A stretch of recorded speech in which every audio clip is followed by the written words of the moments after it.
The Slovak capital Bratislava, where nothing much usually happens. A quiet place where the Roman Catholic religion is important and many people are resistant to change.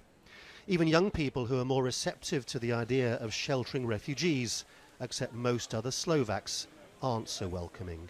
I would say that Slovaks are kind of introvert and they like to close borders and don't bother with the outside world.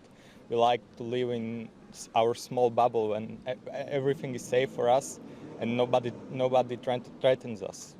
There is so much space here they could house thousands of people and not even notice. But the plan by European leaders to distribute refugees throughout the European bloc is being seen by many here and elsewhere as a disastrous miscalculation. The fault line at the heart of the quota system is this, that it forces refugees to live in cities they don't really want to be in, inside countries they don't really want to have them either. And it plays into the major complaint that these Central European countries have, that Brussels is trying to tell them how to think against their wishes. So at this informal but important gathering, the forced smiles hid the furious differences of opinion between liberal Western European countries and those here on the Danube River.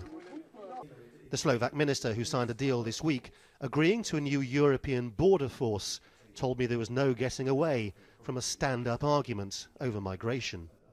This debate should be open, frank. We are not afraid of this debate, even if we all know that it could bring diverging views. But I think without this debate, without naming things by proper name, I don't think we can search together for a common response. In that sense, the British vote to leave the EU has been used by Central European countries to validate their own argument that Brussels must, as Hungary's Prime Minister put it, stop interfering in our country. I emphatically asked the President to have respect for Hungarians and in the future to refrain from resorting to law-making tricks to circumvent the sovereign decisions and will of nation-states. By the end, leaders were trying to be positive, announcing another so-called roadmap leading to next year and an attempt to stop the wheels falling off the European project entirely. Perhaps the best to be said is that forcing the arguments into the open is better than pretending they don't exist. Laurence, Jazeera, Bratislava.